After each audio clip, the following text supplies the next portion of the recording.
마커스 버킹엄과 커트 코프만이 지은 유능한 관리자라는 책이 있습니다. 이 책은 성공적으로 기업을 이끌고 있는 경영자들을 대상으로 인터뷰를 하고 그 결과를 바탕으로 내놓은 책입니다. 이 책에서 가장 강조하는 것은 사람은 잘 변하지 않는다는 것입니다. 그러므로 사람을 바꾸려고 하지 말고 그들이 가진 재능을 있는 그대로 인정하고 활용하라고, 사람은 변하지 않으니 사람을 잘 교육하고 훈련시키려 하지 말고 잘할 수 있는 인재를 영입하는 데 역점을 두라고 강조하는 책입니다. 인생을 이렇게 살아보면서 연륜과 경륜이 있는 분들은 이런 생각을 하게 됩니다. 사람은 정말 잘 변하지 않아. 이런 생각, 이런 마음을 가지고 있다는 것입니다. 실제로 오랜만에 옛 직장 동료를 만났습니다. 또 옛날 학교 다녔던 그 시절에 동창을 만났습니다.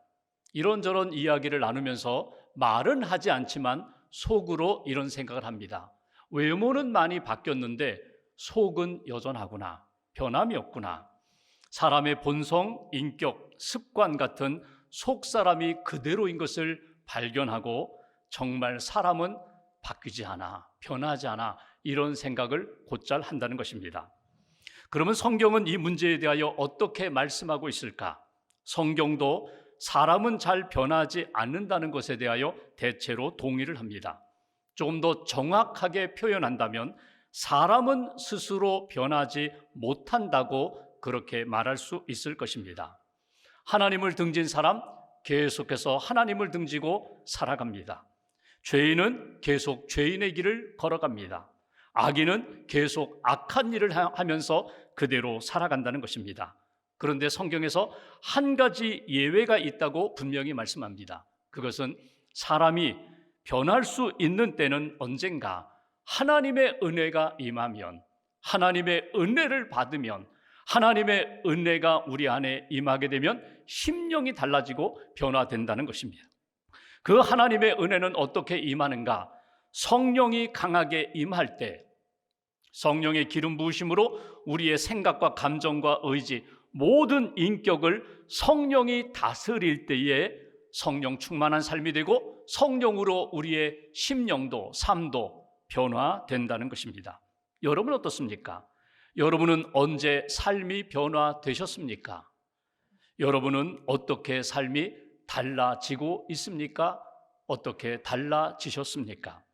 오늘 성경은 예수님께서 공생애를 시작하시면서 회당에 들어가 말씀을 읽고 설교하시는 내용이 누가복음 4장의 내용입니다. 예수님이 공생애를 시작하시면서 세례를 받으셨습니다. 광야에 가서 40일 금식하셨습니다. 마귀의 시험을 말씀으로 물리치셨습니다. 그리고 갈릴리 지역에서부터 말씀을 전하기 시작합니다. 그러자 사람들이 깜짝 놀랐습니다. 성경 우리가 읽은 말씀 앞부분에 보면은 갈릴리 사람들이 예수님의 말씀에 깜짝 놀랄 뿐만 아니라 예수님을 칭송했다고 그렇게 기록하고 있습니다. 그리고 오늘 본문 나사렛 회당에 들어가셔서 이사야의 말씀을 읽으시면서 성령이 임하셨으니, 성령이 임한 사람들은 어떤 모습으로 나타나는가, 어떤 변화가 나타나는가, 어떤 삶의 모습으로 나타날까, 이렇게 말씀하시는 것이 오늘 본문의 내용입니다. 오늘 본문 말씀을 읽으면서 예수 믿고 구원받아 성령 충만한 인생은 어떻게 달라져야 되는가, 어떤 삶을 살아야 되는가, 말씀을 통하여 주님의 음성도 들으시고 성령의 깨달음과 감동도 얻으시면서 하나님이 기뻐하시는 삶을 살아가는 저와 여러분 되시기를 주님의 이름으로 기원합니다. 본문 16절 말씀을 봉독하겠습니다. 16절 한 절 함께 봉독합니다.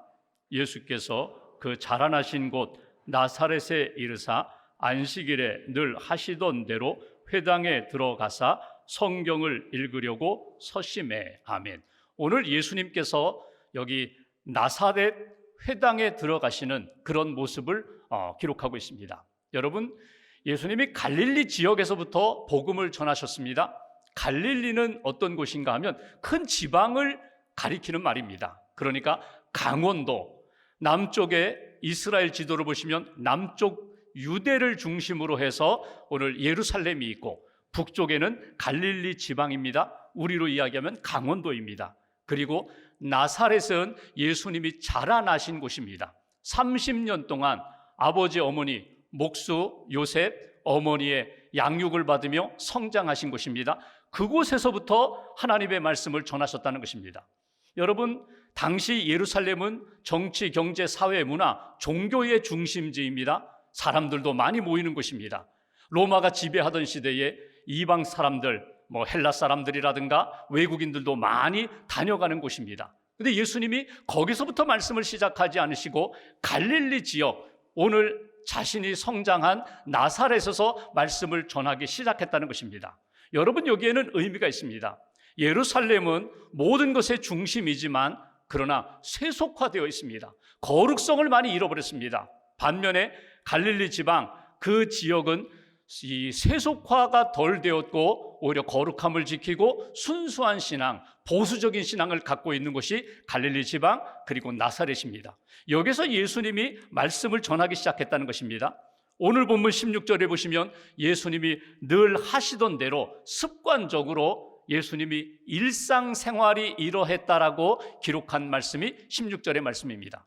여기 세 가지 중요한 단어가 나옵니다. 하나는 안식일, 또 하나는 회당, 또 하나는 성경이라는 단어입니다. 그러니까 예수님은 하나님의 아들로 이 땅에 오셔서 성령의 기름 부으심을 받고 성령의 충만함을 받아 사역을 시작할 때에 오늘 안식일에서 그리고 회당에서 그리고 하나님의 말씀을 붙잡고 사역을 시작하셨다는 그 내용입니다. 여러분, 예수님이 세례 받으실 때 그리고 기도하실 때 하늘문이 열리고 성령이 비둘기 같은 형체로 내려왔다. 성령의 기름 부으심과 성령의 충만함을 받으셨다는 것입니다. 그것은 무엇입니까? 성령을 받은 예수님의 공생애의 사역은 무엇을 중심으로? 안식일 중심으로 그리고 회당 중심으로 하나님의 말씀 성경 중심으로 그의 사역이 펼쳐졌다. 오늘 이 말씀을 통하여 우리가 첫 번째로 붙들어야 할 말씀이 있습니다. 우리도 예수님처럼 하나님의 자녀로 제대로 살기 위해서 하나님의 영 성령의 충만함을 받은 인생은 우리의 일생이, 우리의 인생이, 우리의 일상생활이 어떻게 바뀌어야 되는가? 우리의 일상은 오늘 주신 말씀처럼 하나님이 기뻐하시는 하나님 중심으로 바뀌어야 된다. 일상생활의 중심과 기준이 분명히 예수님 믿기 전의 삶과는 다르게 변화되어야 한다. 이것이 우리에게 주시는 첫 번째 메시지예요. 오늘 성령이 우리에게 임하면 어떤 역사가 나타나요? 죄 용서함의 역사가 나타나요. 성령이 임하면 회개합니다. 성령이 임하면 하나님의 뜻이 무엇인지를 깨닫게 됩니다. 죄도 용서함 받고 내 마음의 상처와 아픔도 치료함을 받아요. 그래서 내가 영적으로 자유함을 얻어요. 하나님의 은혜 가운데 기쁨과 평안을 누리게 됩니다. 그런데 더 중요한 것, 오늘 성령의 기름 부으심, 성령이 우리 안에 임하신 이후에 우리의 삶은 마치 구약의 기름 부음을 받은 자가 왕이 되고 제사장이 되고 예언자가 되는 것처럼 우리는 하나님의 자녀, 하나님의 백성이 된다는 거예요. 하나님의 자녀로 하나님의 백성으로 성령 충만한 인생은 오늘 예수님을 닮아가는 인생이 되는데 어떻게 바뀌는가? 먼저 모든 시간의 중심과 기준이 안식일 중심으로 우리의 시간으로 바꾸면 주님의 날 중심으로 바뀌게 된다는 거예요. 여러분, 안식일은 어떤 날입니까? 엿새 동안 세상을 창조하신 하나님이 7번째 날 안식일 날 쉬셨어요. 너희도 안식일을 지키고 쉬라. 그냥 쉬는 것이 아니라 창조주 하나님을 기억하며 예배하며 안식일을 지키라는 거예요. 오늘 한 주간의 첫날 예수님 부활하신 이 주일 아침에 하나님 앞에 예배드리며 나는 창조주 하나님, 내 인생의 주인 되시는 하나님을 믿습니다. 하나님을 의지합니다. 하나님 앞에 예배하며 모든 시간의 기준 중심이 되는 주님의 날을 거룩하게 지키는 것, 이것이 일상생활의 변화라는 거예요.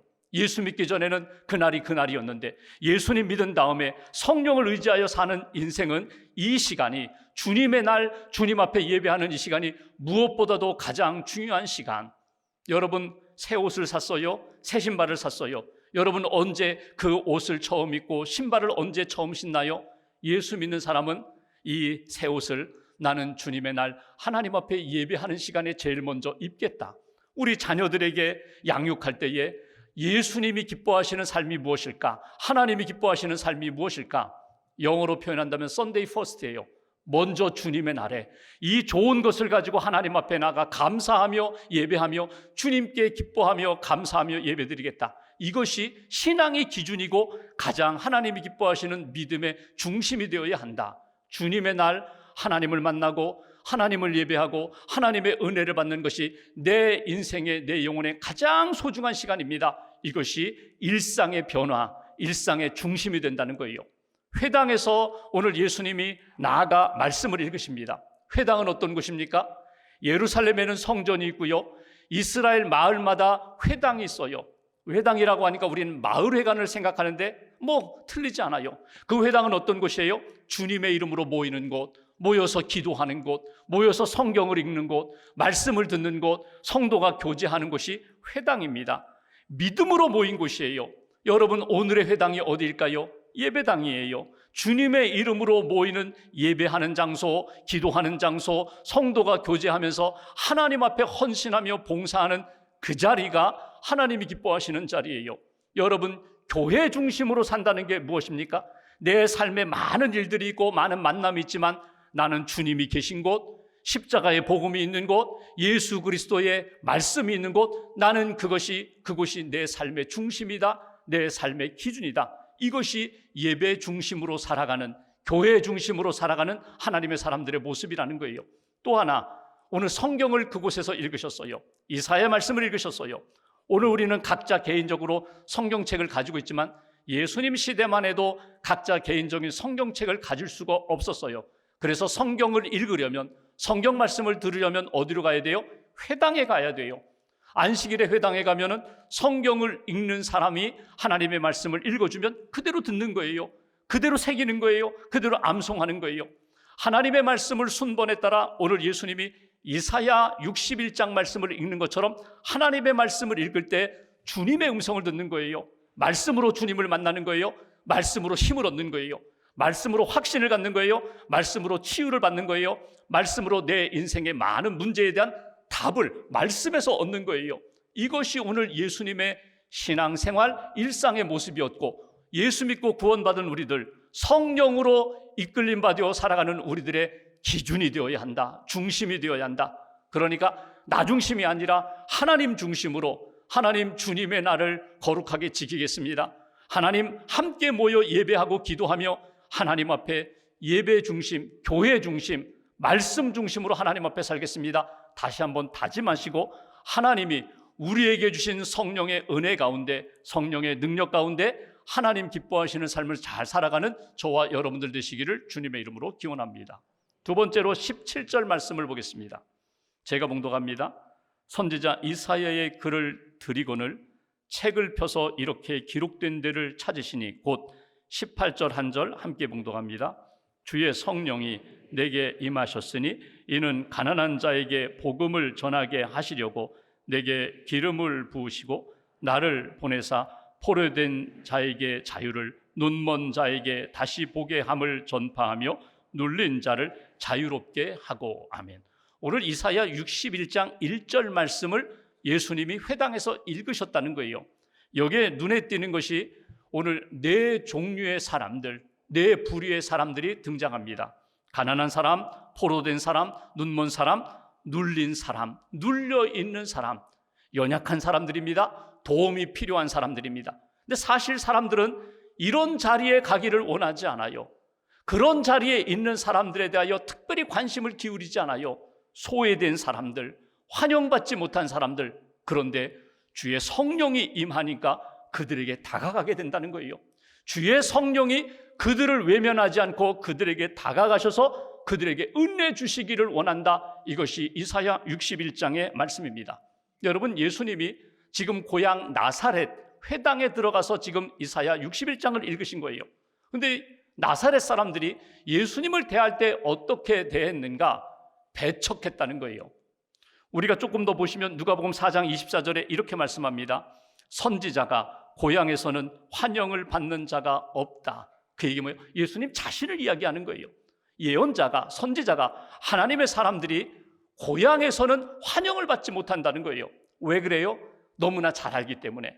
내가 예수를 아는데 저 나사렛 예수, 그 목수인 요셉의 아들 우리 집에 와서 무너진 잘못된 것들 고쳐준 그 목공이었는데, 아니 어느 날 갑자기 하나님의 아들이라고 등장하면서 하나님의 말씀을 전해 기적을 행해 자기가 구원자라고 해 받아들이기가 어려웠다는 거예요. 예수님이 이렇게 말씀하십니다. 선지자가, 예언자가 고향에서는 환영받는 일이 없는데 그럼에도 불구하고 선지자, 하나님의 사람은, 성령의 사람은 끊임없이 주의 일을 감당한다는 거예요. 끊임없이 사랑으로 다가간다는 거예요. 포기하지 않는다는 거예요. 그러면서 예를 들었습니다. 구약의 엘리야, 엘리사를 바라보아라. 엘리야가 하나님의 큰 은혜와 능력을 경험했어요. 그런데 그 땅에 많은 여성들이 있었는데 엘리야가 찾아간 사람이 누군가? 이방 땅 시돈 땅에 있는 사렙다 과부를 찾아가서 위로하고 그 가정에게 회복의 은총을 주지 않았더냐?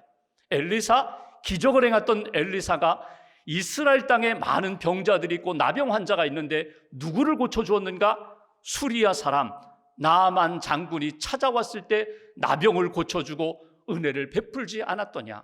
이 선지자, 예언자는 누구든지 사랑하는 거예요. 누구든지 품는 거예요. 누구든지 하나님 앞에서 축복을 빌고 하나님의 능력을 이루는 사람이 하나님의 사람이 아니더냐? 이 말씀을 하시는 이유가 무엇입니까? 예수님이 고향 나사렛 사람들로부터 배척을 받는다 할지라도 예수님 포기하지 않는다는 거예요.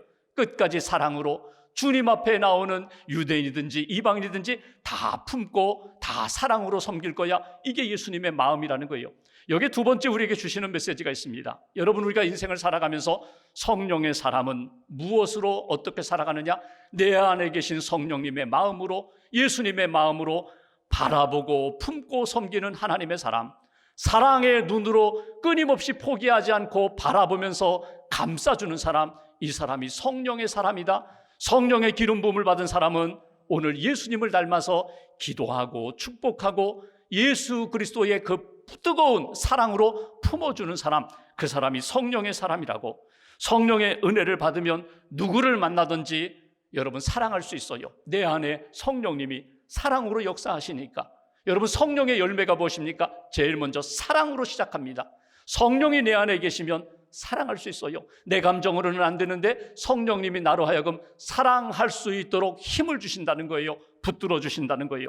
그래서 아무리 약하고 연약한 사람이라 할지라도 포기하지 않으셨던 예수님, 오늘 우리도 하나님 앞에서 믿음으로 사랑으로 하나님 기뻐하시는 그런 삶을 살겠습니다. 사실 보면은요, 여기 나오는 여기 가난한 사람, 포로된 사람, 눈먼 사람, 눌린 사람이 다른 사람이 아니에요.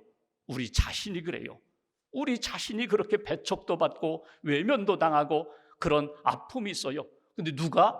하나님이 성령님을 통하여, 하나님이 믿음의 사람을 통하여, 하나님이 성령으로 나에게 다가온 그분을 통하여 내가 은혜를 받았잖아요. 내가 회복됐잖아요. 내가 복음을 깨달았잖아요. 그러면 내가 어떻게 살아야 되는가? 나도 주님의 눈, 주님의 사랑의 마음과 눈으로 바라볼 수 있는 하나님의 사람이 되어야 한다. 한때 루저라는 말이 유행한 적이 있습니다. 루저의 난이라고. 여러분, 이 말이 시작된 것이 어느 텔레비전 방송국에 한 여대생이 출연하면서 이런 이야기를 했어요. 자기는 키가 작은 남자가 싫다고, 외모가 중요하다고, 키가 곧 경쟁력이라는 말을 합니다. 그러면서 그 다음 말이 문제가 되었어요. 자기는 키가 180cm 이하인 사람은 루저라고 생각한다. 180cm 이하, 저도 루저가 되죠. 180cm 이하의 모든 남자는 루저다. 이 말이 문제가 되었어요. 여러분, 루저라는 말이 무엇입니까? 패배자라는, 실패자라는 말이에요. 이 말의 영어 뉘앙스는 경멸하는 의미가 있습니다. 그러니까 이 루저라는 말이 자기 자신을 바라볼 때는 비하하고 다른 사람을 바라볼 때는 조롱하는 말이 루저예요. 이게 사회 현상이에요. 다른 사람을 바라볼 때 내 기준을 가지고 저 사람은 승자야, 저 사람은 성공한 사람이야, 저 사람은 패자야, 저 사람은 실패자야. 그런데 하나님의 눈으로 바라볼까요? 사랑의 눈으로 바라볼까요? 실패자가 없어요. 실패자가 없어요. 그 사람은 끝났다라고 포기할 사람이 없어요. 이게 주님의 눈이에요. 이게 주님의 사랑의 마음이에요. 예수님이 이 땅에 오셔서 모든 사람을 품으시면서 심지어 자신을 배척하는 고향 사람들까지도 사랑으로, 기도로 품으셨던 예수님의 그 마음과 눈을 놓쳐서는 안 된다는 거예요. 여러분, 이게 나의 마음과 의지로 되는 것 아닙니다. 성령님이 내 안에 오셔서 나를 다스려 주시면 할 수 있어요. 루저의 눈으로 보는 것이 아니라 하나님이 기뻐하시는 사랑의 눈으로 바라볼 수 있는 하나님의 사람이 된다는 거예요. 사도행전 역사를 보시면 이렇게 예수님이 예언하셨고 그 예언이 이루어졌어요. 성령이 임하시면, 성령이 너에게 임하면 권능을 받고 예루살렘, 유대, 사마리아 땅끝까지 증인이 되리라. 성령이 임하면, 성령을 받으면 내가 능력의 사람이 되리라. 어떤 능력? 복음을 전하는 능력의 사람이 되리라. 처음 이 말씀을 받은 예루살렘 교회 성도들은요, 자기끼리, 우리끼리, 서로 좋아하는 사람들끼리 여기에 머물렀어요. 핍박과 순교의 역사가 나타나자 어쩔 수 없이 흩어지게 됩니다. 가고 싶지 않은 사마리아 땅도 갑니다. 원하지 않았던 이방 땅도 갑니다. 그리고 그들이 가서 한 일이 무엇입니까? 성령의 능력을 의지하여 성령이 주신 사랑의 능력으로 품었다는 거예요. 기도했다는 거예요. 사랑의 눈으로 바라보았다는 거예요. 유대 그리스도인들, 유대인 제자들이, 베드로가 이방 땅에 가서 그들을 사랑하며 축복한다? 어려운 일입니다. 여러분, 베드로가 누구 집에 들어가요? 고넬료 집에 들어가요. 로마 사람입니다. 군인입니다. 백부장입니다. 그 집에 들어가서 복을 빌어요. 말씀을 전해요. 하나님의 은혜를 경험해요. 이것이 무엇으로 가능한가? 성령의 은혜와 능력으로 가능하다. 성령이 임하면 보는 눈이 달라지게 된다. 사랑으로 품게 된다. 이것이 우리에게 주시는 메시지입니다. 성령이 임하셨으니 나의 눈도 주님의 눈으로, 성령의 눈으로, 사랑의 눈으로 볼 수 있게 해달라고, 아니 주님이 그렇게 보여주신다고 약속하신 그 말씀 꼭 붙잡고 사랑의 눈으로 하나님이 기뻐하시는 아름다운 역사를 이루며 살아가는 저와 여러분 되시기를 주님의 이름으로 기원합니다. 한 가지를 더 보면 19절 말씀 보실까요? 19절 한 절 함께 봉독합니다. 주의 은혜의 해를 전파하게 하려 하심이라 하였더라. 아멘. 주의 은혜의 해라는 단어가 나와요. 주의 은혜, 이해가 돼요. 은혜의 해, 은혜의 그 1년을 말하는 것입니다. 은혜의 해는 무엇일까? 레위기 25장에 나오는 희년 제도에 대한 말씀이거든요. 여러분, 희년은 언젠가 하면 6년 동안 일하면 7번째, 7년째는 안식년을 지킵니다. 이렇게 7번의 시간이 지나가면 77에 49, 49년이 지나가요. 그리고 그 다음 맞이하는 50년을 희년이라고 그렇게 말씀합니다. 하나님이 제정하신 한 해예요. 때예요. 이 희년은 모든 것이 회복되는 때예요. 내가 빚을 졌어요. 갚지 못했어요. 희년이 되면 그 모든 빚을 탕감해 주십니다. 내가 경제적인 빚 때문에 노예가 되었어요. 종이 되었어요. 희년이 되면 내가 이제는 노예가 아니라 다시금 자유인의 신분을 얻게 돼요. 밭을 잃어버렸어요. 집을 잃어버렸어요. 돈 때문에. 그리고 내가 참 힘들었는데 희년이 되면요, 다 다시금 돌려주신다는 거예요. 그러면 보통 사람들이 신앙생활하면서 희년을 얼마나 기대했을까요?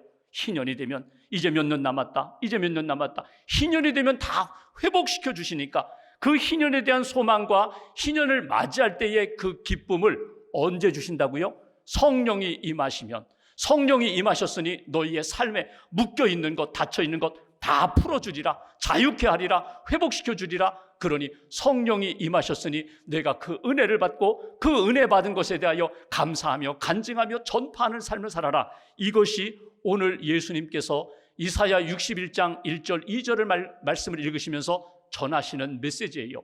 오늘 이 말씀을 통하여 우리에게 주시는 귀한 교훈이 있습니다. 우리도 성령이 우리 안에 임하셨으니 우리도 주 예수 그리스도의 은혜를 체험하고 전파하는 하나님의 사람이 되게 해달라고, 하나님이 주신 은혜를 내가 체험하고 주님의 은혜를 담대하게 증거하는 하나님의 사람, 성령의 사람이 되게 해달라고, 이것이 우리가 기도하는 제목이고 우리가 받아야 할 영적 메시지예요.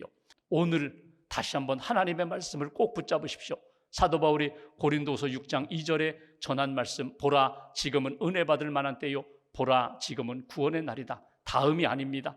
다른 곳이 아닙니다. 지금 이 시간 이곳에서 오늘 이번 한 주간 동안 하나님이 예비하신 성령의 은혜를 충만하게 체험하는 저와 여러분들 되시기를 주님의 이름으로 기원합니다.